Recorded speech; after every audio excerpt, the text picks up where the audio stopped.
رب نے فرمایا کلم وعد اللہ الحسنہ، ہر صحابی سے رب نے حسنہ کا وعدہ فرما دیا ہے۔ آج سید ہو کر، پیر ہو کر، بہت بڑی گدی پر بیٹھ کر کہتے ہیں الیاذ باللہ کہ 13 صحابی جہنمی ہیں۔ اب کیا ایسے آدمی کی بیعت جائز ہے جو ایک صحابی کو بھی کہے؟ بلکہ وہ تو دعویٰ کرتے ہیں 13 صحابی جہنمی ہیں۔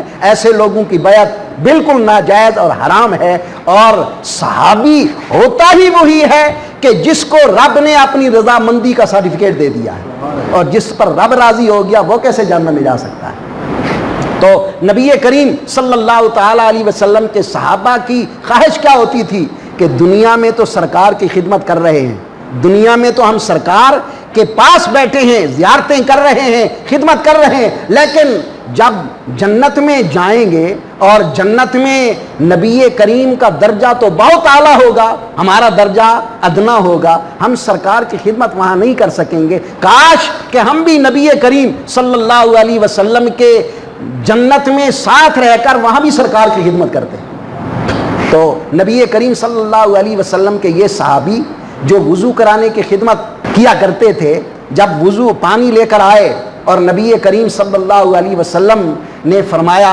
کہ اے ربیہ سل یا ربیہ، اے ربیہ آج مانگ جو کچھ مانگنا ہے، دریائے رحمت جوش میں آ گیا۔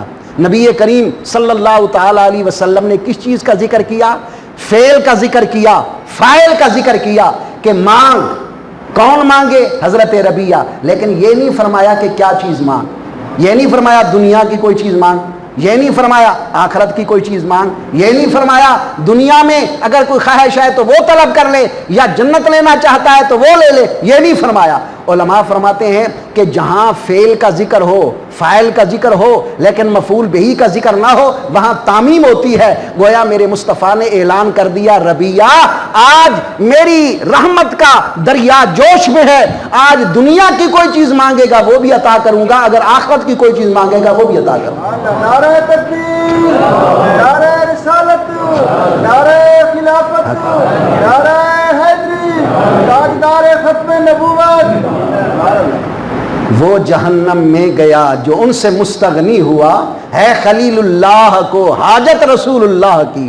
حضرت ربیہ نے کیا عرض کیا؟ یہ نہیں عرض کیا حضور مجھے اتنا پیسہ چاہیے کاروبار چلاؤں گا، یا مجھے اتنے گھر چاہیے، یا فلاں چیز چاہیے، نہیں، اسی خواہش اور تمنا کے پیش نظر کہ ہم جنت میں سرکار کے خادم بنے، حضرت ربیہ نے عرض کیا اسألک مرافقتک فی الجنہ، اے پیارے حبیب بس میں یہی چاہتا ہوں جنت میں بھی آپ کی خدمت کرتا رہوں، جنت میں آپ کی مرافقت چاہتا ہوں، جنت میں آپ کی صحبت چاہتا ہوں، جنت میں آپ کی رفاقت چاہتا ہوں، بس اس سے زیادہ کیا ہے؟ نبی کریم صلی اللہ علیہ وسلم نے فرمایا او غیر ذالک، اے ربیہ یہ تو تمہیں عطا کر دیا گیا، تو جنت میں میرا ساتھی ہوگا، لیکن اس سے علاوہ کوئی چیز مانگنی ہے۔ حضرت ربیہ نے کیا عرض کیا؟ جس کو شاعر کہتا ہے تجھ کو تجھی سے مانگ کر مانگ لی ساری کائنات، اے پیارے حبیب جب آپ مل گئے اس کے علاوہ اور مجھے کیا چیز چاہیے؟ بس جب آپ مجھے مل گئے ہر چیز مل گئی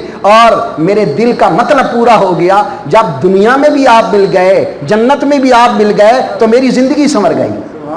مجھ سے زیادہ خوش قسمت اور کون ہو سکتا ہے؟